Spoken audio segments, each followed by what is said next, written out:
이신 앞에 좌우에 계신 분들에게 소망을 가지고 살아갑시다. 한번 인사하도록 하겠습니다.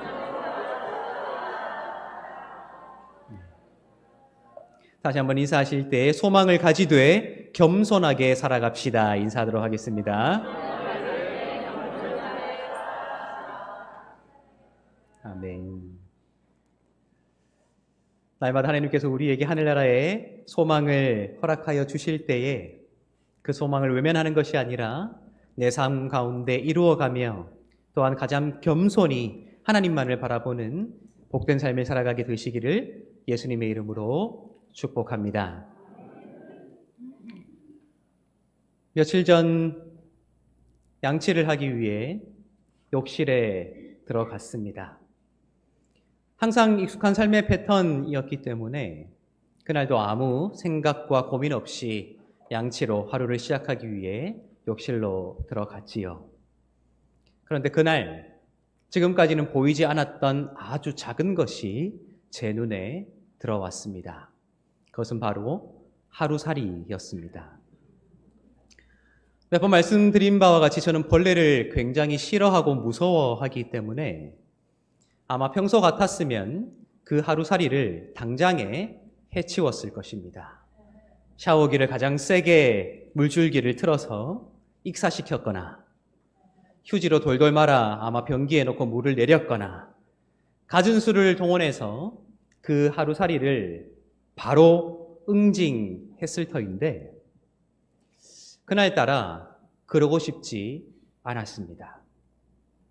그래서 양치하는 내내 그 하루살이를 관찰했습니다. 눈으로 관찰하면서 욕실 천장에 붙어 있는 전등에 비친 제 그림자로 그 하루살이에게 작용을 일으켜 보았습니다. 그림자가 가까이 다가갈 때 하루살이가 어떻게 반응할까 하고 말입니다. 그림자가 다가갔을 때 하루살이가 어떻게 반응했을까요? 놀래서 날개짓을 하며 자기 딴에는 최선을 다해 멀리 도망갔습니다. 제가 보기에는 약 3cm 정도요. 3분 정도 양치를 하는 내내 그림자로 그 하루살이를 괴롭혀 보았습니다. 물리적인 고통을 가하지 않았습니다. 그림자니까요.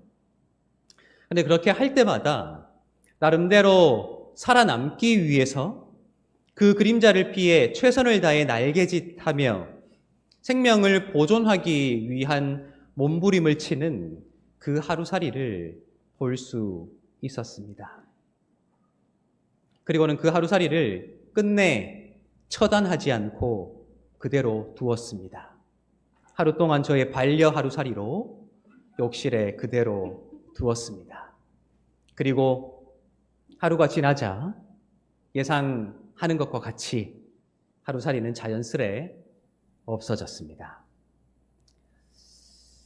그 하루살이를 보면서 사실은 저 스스로를 생각해 보았습니다. 하루살이가 살기 위해서 날개짓치고 나름대로 최선을 다해 멀리 날아가지만 하루살이는 자신의 생명이 채 24시간이 다 되기 전에 사그라질 것을 알고 있을까? 지금은 최선을 다해 그 생명을 보존하고자 하지만 잠시 보존된 그 생명이 하루가 지나지 않아 사라지게 될 것을, 소멸될 것을 예상이나 하고 있을까? 인간인 내가 보기에 이 하루살이의 생명은 단 24시간밖에 되지 않는데 하루살이는 그 사실을 모른 채 지금 생존하려는 그 몸부림이 영원할 것이라 생각이라도 하듯 최선을 다해 도망치는 모습을 바라보며 제 인생 같다는 생각을 해보게 되었습니다. 우리 인간의 기대 수명이 조금씩 늘어나고 있지만 대체적으로 80세 정도라고 하지요. 길게 살면 100세 정도 되고요. 짧게 살면 80세인가요? 아니지요. 수많은 사건과 사고들로, 수많은 질병들로 꽃 피우기 전에 사그라드는 생명들이 얼마나 많이 있는가 하는 것을 생각해 볼 때에 저를 비롯한 이 자리에 앉아 계신 모든 분들이 내일이 보장되지 않은 삶을 살아간다 할 수 있을 것입니다. 마치 하루살이가 하루가 지나면 사그라들 생명을 가지고 있듯 말입니다. 그런데 우리는 그 짧은 인생을 살아가며 나름대로 최선을 다해 살아갑니다. 조금 더 부유하게 살아가기 위해, 조금 더 화려하게 살아가기 위해, 조금 더 남보다 나은 삶을 살아가기 위해 나름대로 날개짓도 하고 나름대로 발버둥도 치고 나름대로 고군분투하는 삶을 살아가고 있지요. 그런데 우리는 모릅니다. 그 생명이 언제 끝이 나게 될까 하는 것을 말입니다. 가끔 유튜브를 통해서 영상을 찾아보곤 합니다. 저 멀리 우주에서 우리 지구를 비추고 있는 동영상을 말입니다. 깜깜한 우주 한가운데 푸른색 창백한 빛을 내고 있는 그 작은 점 같은 지구를 때로는 보곤 합니다. 그 점 같은 행성인 지구를 바라볼 때에 그 속에 살아가고 있는 나 자신은 보이지 않습니다. 지금도 확장되고 있는 그 우주 속에 점과 같은 지구, 그 점과 같은 지구 속에서도 티끌과 같은 모습으로 살아가고 있는 내 모습, 어쩌면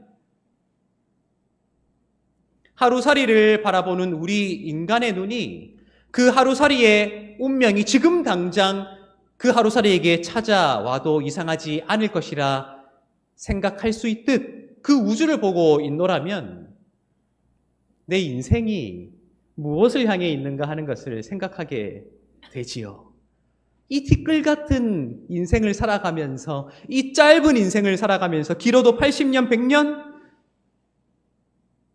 짧으면 훨씬 더 짧을 수 있는 그 인생을 살아가면서 나는 왜 그렇게 아등바등 살아가고 있는가?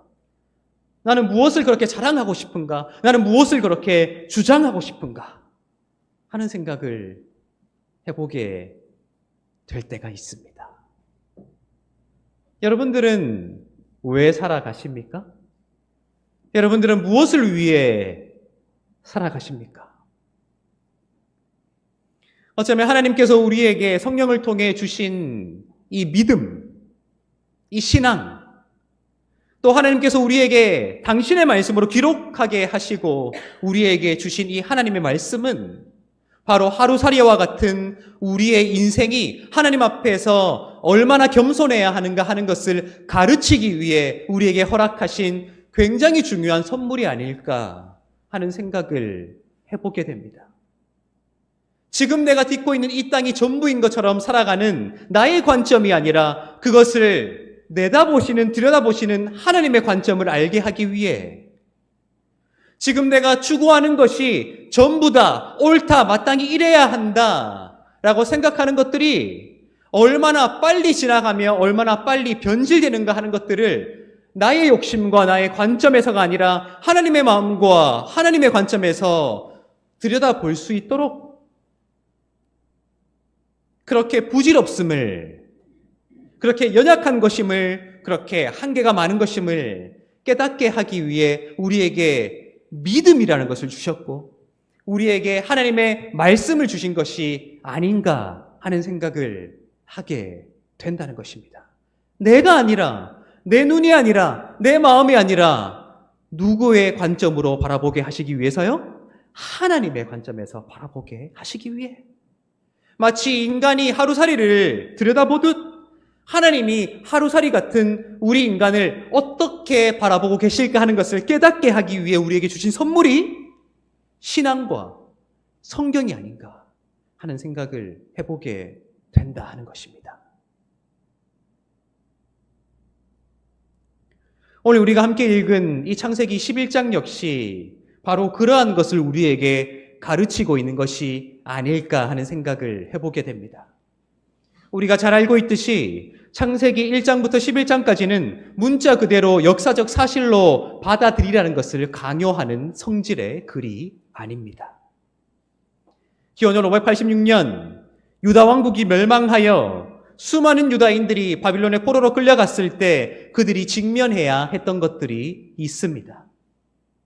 세상을 지배한다 여겼던 바빌론이 고대 메소포타미아의 문명을 근간으로 세워왔던 수많은 신화들, 문화들, 관점들, 지혜들, 그 속에 포위당할 수밖에 없고 둘러싸일 수밖에 없었던 유다인들이 하나님을 믿는 믿음으로 그 바빌론이 내세우고 있는 신화와 문화와 사회와 관점들이, 지혜들이 얼마나 어리석은 것인가 하는 것을 반박하기 위해 기록한 것이 창세기 1장부터 11장까지의 내용이지요. 따라서 굉장히 상징적인 단어들로, 굉장히 상징적인 표현들로 채워져 있는 것이 창세기 1장부터 11장까지의 내용이다 하는 것입니다.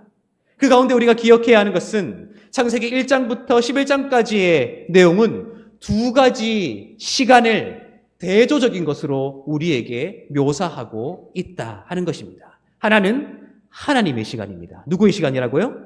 하나님의 시간, 하나는 인간의 시간입니다. 누구의 시간이요? 인간의 시간.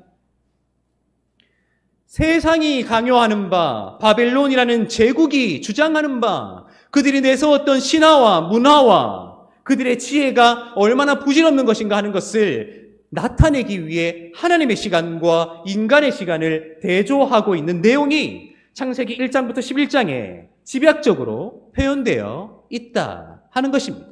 이것을 이해하기 위해 우리가 반드시 염두에 두어야 하는 것이 있습니다.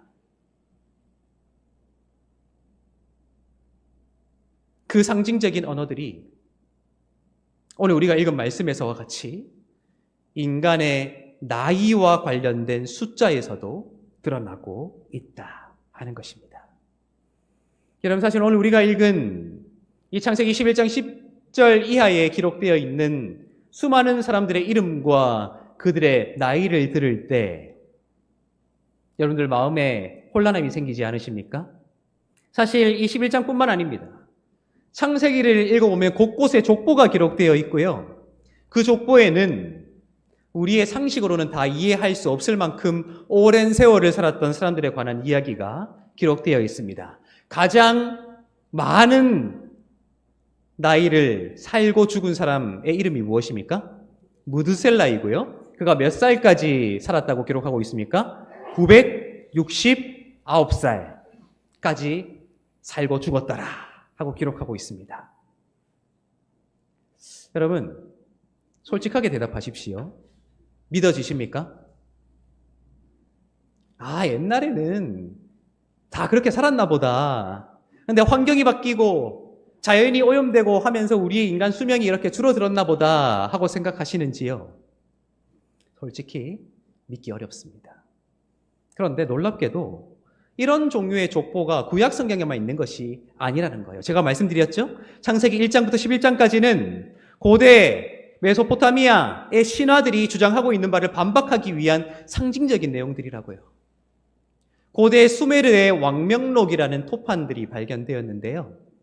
전설적인 왕들이 얼마만큼 긴 세월 동안 세상을 통치했는가 하는 것이 기록되어 있는데 누군가는 10,000년 이상을 통치했다라고 기록하기도 하고요. 누군가는 20,000년 이상 통치했다라고 기록하기도 합니다. 믿지 못할 나이죠. 우리 구약 성경에만 기록된 것이 아니다 하는 것입니다. 그런데 우리가 믿지 못할 이 내용을 읽으면서 때로는 회피하려고 하지요. 이해 못하겠으니까 설명이 안 되니까 그냥 넘어가자. 그런데 그 상징성을 기억해야 한다는 거예요. 그 상징성은 하나님의 시간과 인간의 시간을 대조하는 것에서 드러나고 있다 하는 것입니다. 창세기 2장을 한번 펴보시기 바랍니다. 창세기 2장입니다. 창세기 2장에는 하나님께서 에덴을 창설하신 후에 아담을 그곳에 이주시키는 장면을 기록하고 있습니다. 모든 것들을 그 아담에게 허락하시되 한 가지만 금지하시지요. 무엇입니까? 선과 악을 알게 하는 나무의 열매만은 하나님께서 금지하시고요. 단지 먹지 말라 하신 것이 아니라 먹는다면 어떤 일이 일어나게 될 것인가 하는 것을 경고하십니다. 2장 17절 한번 읽어보도록 하겠습니다. 2장 17절입니다. 선악을 알게 하는 나무의 열매는 먹지 말라. 내가 먹는 날에는 반드시 죽으리라 하시니라. 아멘. 선악을 알게 하는 나무의 열매는 먹지 말라. 네가 먹으면 죽게 될 것이다 라고 하신 것이 아니라 시간의 개념을 말씀하시죠. 어떤 시간입니까? 먹는 날에는입니다. 날이라는 시간의 개념입니다. 조금 더 직역하자면 먹는 그날이에요. 하루의 개념입니다. 먹는 그날에 네가 죽게 될 것이다 라고 하나님께서 경고하십니다. 그런데 도전적이게도 감히 뱀이 나타나 죽지 않을 것이다 라고 말하게 되지요. 우리 3장 4절 한번 읽어보도록 하겠습니다. 3장 4절입니다. 뱀이 여자에게 이르되 너희가 결코 죽지 아니하리라. 여러분, 이 둘 사이에서 우리가 기억해야 하는 것은 사실 뱀의 말처럼 아담이 선과 악을 알게 하는 나무의 열매를 먹었어도 죽지 않은 것으로 보여요. 그러나 이 두 구절 사이에 대조되고 있는 시간의 개념이 있다. 하나는 하나님의 시간이요, 하나님께서 말씀하신 그 날 하루라는 시간의 개념이요, 하나는 뱀이 상징하는 세상의 인간의 시간이다 하는 것입니다. 그리고는 놀랍게도 아담이 그날 죽지 않은 것처럼 보이지. 5장을 한번 펴보실래요? 창세기 5장 4절과 5절을 한번 읽어보도록 하겠습니다. 창세기 5장 4절과 5절입니다. 함께 읽겠습니다. 아담은 셋을 낳은 후 800년을 지내며 자녀들을 낳았으며 그는 930세를 살고 죽었더라. 아멘. 아니, 하나님 그날 죽게 될 것이라고 하시더니 930살까지 살고 죽었잖아요 라고 말하고 싶으시죠? 기억하십시오. 하나님의 시간 개념과 인간의 시간 개념이 여기에서 대립하고 있다는 거예요. 고대 유대인들의 관념 속에서, 고대 유대인들의 신앙 속에서 하나님의 시간 관념은 인간의 시간 관념을 뛰어넘는 것으로 고백되어져 왔어요. 놀랍게도 그것이 단지 구약 성경에만 간접적으로 묘사되고 있는 것이 아니라 유대인으로 신약 시대를 살았던 누군가들을 통해 문자적으로 그렇게 고백되고 있음이 우리에게 발견되게 됩니다. 베드로 후서 3장을 한번 펴보실래요, 여러분? 베드로 후서 3장 8절을 한번 읽어봅시다. 베드로 후서 3장 8절, 베드로 후서는 누가 기록한 편지입니까? 베드로입니다. 베드로는 혈통상 헬라인인가요? 유대인인가요? 유대인입니다. 그 구약 성경의 전통을 누구보다 잘 알았던 그 베드로가 쓴 편지에 하나님의 시간 관념과 인간의 시간 관념을 대조시키고 있습니다. 베드로후서 3장 8절 한번 읽어보도록 하겠습니다. 사랑하는 자들아, 주께는 하루가 1000년 같고 1000년이 하루 같다는 이 한 가지를 잊지 말라. 아멘. 사랑하는 자들아, 주께는 하루가, 그 하루는 누구의 시간입니까? 하나님의 시간이고요. 1000년 같다. 그 1000년은 누구의 시간 개념입니까? 인간의 시간 개념이다 하는 거예요. 그러니까 여러분 보십시오. 고대 수메르의 왕명록에는 전설적인 왕들이 10,000년 이상을 통치했네, 20,000년 이상을 통치했네 라고 기록하고 있지만 놀랍게도 창세기는 그 모든 것들을 1000년 이하로 가두고 있어요. 그렇죠? 1000년입니다. 가장 오래 산 사람도 무드셀라 몇 살요? 969세. 1000년 이하란 말이에요. 아무리 오래 살아도 1000년 이상을 산 사람은 없다. 1000년 미만으로 살고 다 죽었다. 누구의 관점에서요? 우리의 관점에서. 그러나 그것을 하나님의 시간 관점에서 보면 모두 다 하루를 채우지 못하고 죽은 거예요. 하루가 1000년 같고 1000년이 하루 같다는 하나님께서 말씀하신 먹게 되는 그날, 그 하루라는 시간 관념 속에서는 모든 인간이 하루를 24시간을 다 채우지 못한 채 사그라들고 말았다 하는 것이지요. 그리고는 오늘 우리가 읽은 창세기 11장 10절 이하의 말씀이 우리에게 주어져 있습니다. 획기적으로 인간의 수명이 줄어들고 있습니다. 우리 11장 10절, 11절 함께 읽어보도록 하겠습니다. 10절, 11절입니다. 셈의 족보는 이러하니라. 셈은 100세 곧 홍수 후 2년에 아르박삿을 낳았고 아르박삿을 낳은 후에 500년을 지내며 자녀를 낳았으며. 아멘. 지금 셈은 몇 살까지 산 것입니까? 600살입니다. 969세에 비하면 절반에 가깝게 줄었구나. 이제 점점 상식적인 기록이 되어가는가 싶지요? 그리고 오늘 우리가 읽은 말씀, 우리 24절, 25절 읽어보도록 하겠습니다. 24절, 25절입니다. 나홀은 29세에 데라를 낳았고 데라를 낳은 후에 119년을 지내며 자녀를 낳았으며. 130 중반 정도까지 살았으니, 우리 기네스 북에 기록된 인간 수명보다 10살 정도 더 살았으니 이제 비로소 상식적인 기록이 되었구나라고 하지요. 그렇게 생각되지요? 아니라는 거예요.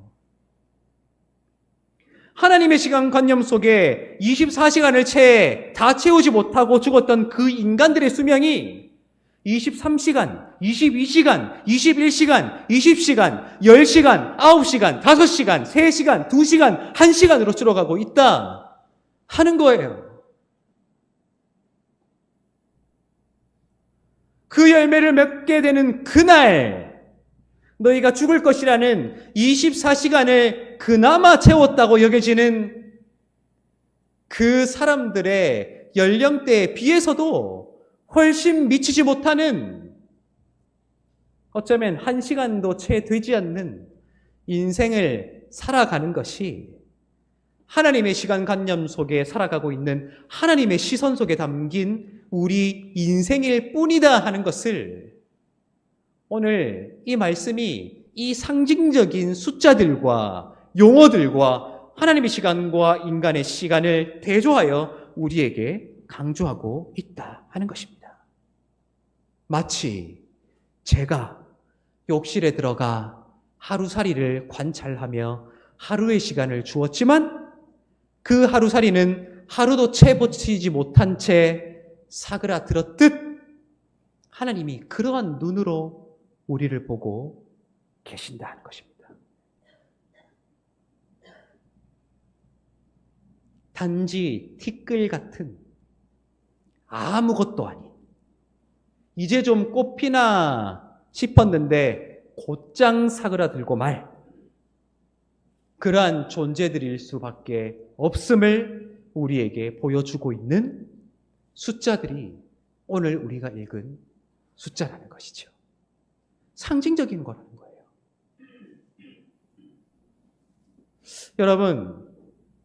여러분들은 여러분들이 몇 살까지 살 수 있을 것이라 생각하십니까? 저는 간절히 진심으로 바라기는 여러분들이 100살, 200살, 300살도 더 사시기를 바라요. 제가 가끔 말씀드리죠. 이 자리에 앉아 계시는 어르신들도 제가 은퇴하는 것까지 보고 그렇게 같이 살아가자고 제가 말씀드리죠. 진담입니다. 그런데 제 진심과 제 간절한 소망과는 상관없이 우리 인생의 현실이 그렇지 않습니다. 많이 살면 100세고요. 90세, 80세, 빠르면 50세, 40세에도 사그라들고 말 것이 우리 인생입니다. 우리가 아무리 힘차게 날개짓하여 살아남기 위해 아등바등 이쪽에서 저쪽으로 옮겨도 하나님께서 보시기에는 마치 하루살이가 약 3cm 날아가 놓고는 최선을 다해 살기 위해 노력했던 것처럼 보인단 말이에요. 그런 우리인데 여러분들이 지금 목숨을 걸고 있는 것이 무엇입니까? 여러분들의 시간을 보내고 있는 것이 무엇입니까? 여러분들의 감정을 담아내는 것이 무엇입니까? 그렇게 짧은 열매를 먹게 되는 그날 죽을 것이다 라고 했던 그 24시간도 다 채우지 못하고, 아니 어쩌면 1시간도 다 채우지 못할 그 짧은 인생을 살아가는 우리의 인생인데, 여러분 무엇 때문에 감정을 쏟아내고 있고, 무엇 때문에 시간을 쏟아내고 있고, 무엇 때문에 여러분들 아등바등 살아가고 있느냐 하는 거예요.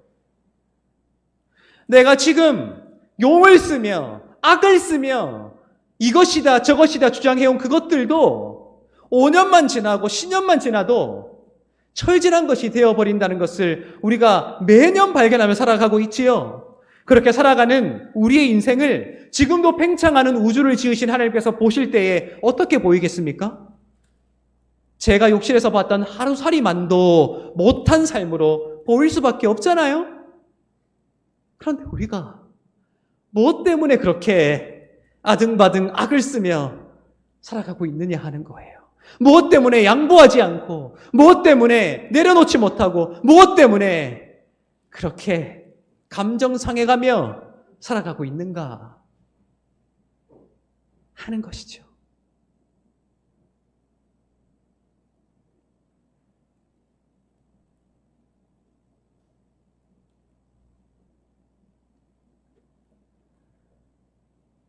초대교회, 이른바 첫 교회입니다. 예수께서 승천하시고 그때까지만 해도 유대인들로부터 수많은 사람들로부터 손가락질 받아 잡히면 죽을 것이라는 두려움에 사로잡혔던 그들이 성령님의 강림과 함께 죽음을 두려워하지 않게 되었지요. 오히려 고난을 받고 순교하고 수많은 환난 속에 처해지고 가족들과 이별하게 되고 믿는다는 이유만으로 콜로세움 그 한복판에서 구경거리가 되어 사자들과 싸웠어야 하는 그들의 얼굴에 미소가 상실되지 아니했던 그 초연함을 우리는 성경을 통해서 수많은 교회 역사를 통해서 알게 됩니다. 여러분, 그들의 초연함이 어디에서부터 비롯되었다고 생각하십니까? 우리가 생각하듯 지금 여기에서의 삶이 전부라고 생각하는 욕망이 그득했다면, 그래서 인간의 시간 관점이 그들 마음속을 가득 채웠다면 그들은 손쉽게 하나님을 포기했을 것입니다. 손쉽게 예수를 버렸을 것입니다. 그런데 그들은 성령님의 임재하심으로 하나님의 관점으로 인생을 들여다보게 된 것이죠. 하나님의 관점으로 시간을 계산하게 된 것이에요. 하루가 1000년 같고 1000년이 하루 같다는 그 하나님 앞에서 지금 내가 이 땅에서 부요하고 안정적이고 화려하게 사는 것이 덧없음을, 티끌 같은 것임을, 먼지 같은 것임을 깨달았을 때에 지금 당장 주어지는 고난과 아픔 앞에서도 웃을 수 있는 믿음의 용기와 초연함을 그들이 우리에게 보여준 것이지요. 로마 황제들이 그들이 얼마나 고통스럽게 죽었는가 확인하러 갔다가 웃으며 죽은 그 모습을 보고 소름 끼치도록 무서워했다 할 정도로 말입니다.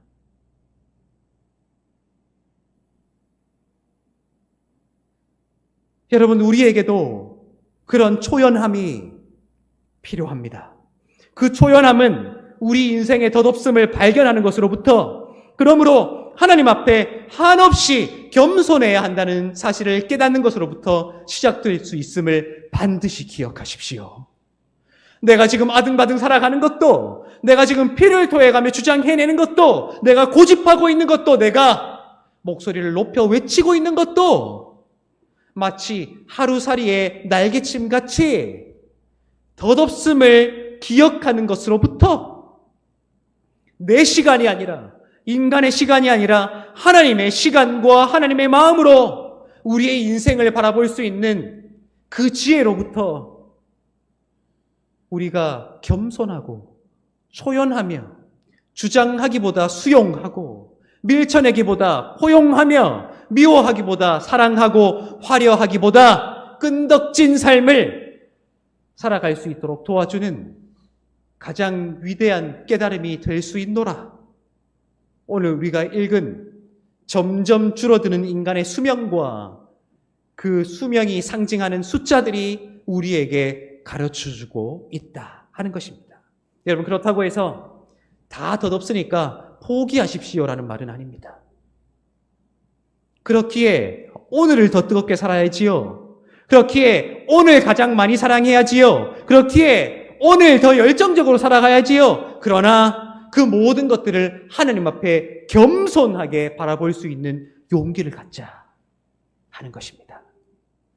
하나님께서 언제 이 땅에서 우리의 삶을 거두어 가도 아쉽지 않도록 이 땅에서의 삶은 소멸될지라도 예수를 통해 우리에게 주신 영생을 전에도 계셨고 후에도 계시며 영원부터 영원까지 계실 하나님 앞에서 그 영생을 살아가게 될 것이라는 것을 꿈꾸며 지금을 가장 아름답게 살아가자는 것입니다. 여러분, 오늘 우리 찬양 페스티벌 준비하고 있습니다. 알고 계시죠? 혹시 식사하고 바로 집에 가실 분 손 들어 보십시오. 가지 마시고 기다리십시오. 여러분, 하나님을 찬양할 기회가 오늘 아니면 다음에 또 주어질 것이라고 여러분들 보장할 수 있습니까? 오늘 마지막일 수 있습니다. 여러분, 오늘 그 찬양 페스티벌에 참여할 때 점잠 빼고 계실 거예요? 아니요. 점잠 빼다가 사그라들 생명을 살지 마시고요. 가장 뜨거운 찬양을 주님 앞에 올려드리십시오. 가장 아름다운 찬양으로 오늘 하루를 채우십시오. 언제 하나님께서 나를 부르셔도 후회 없이 하나님을 찬양했다고 고백할 수 있는 그 시간을 오늘 만들어야 돼요. 다시 한번 질문 드립니다. 식사하시고 집에 가실 분들 손 들어 보십시오. 가지 마세요. 가지 마세요. 하나님이 지켜보십니다. 하나님 기다리신다고요. 하나님이 우리에게 제가 하루살이에게 하루의 시간을 주었듯 하나님이 우리에게 오늘 찬양 페스티벌이라는 기회를 주신다고요. 그거 가볍게 생각하지 마십시오. 쉽게 생각하지 마십시오. 그렇듯 우리의 인생도 그렇게 살아갑시다. 매일매일 가장 뜨겁게, 가장 아름답게, 가장 사랑스럽게 그러한 삶을 살아가심으로 날마다 하나님의 뜻을 깨달아 하나님의 마음으로 세상을 아름답게 만들어가며 살아가게 되시기를 예수님의 이름으로 축복합니다. 기도하겠습니다.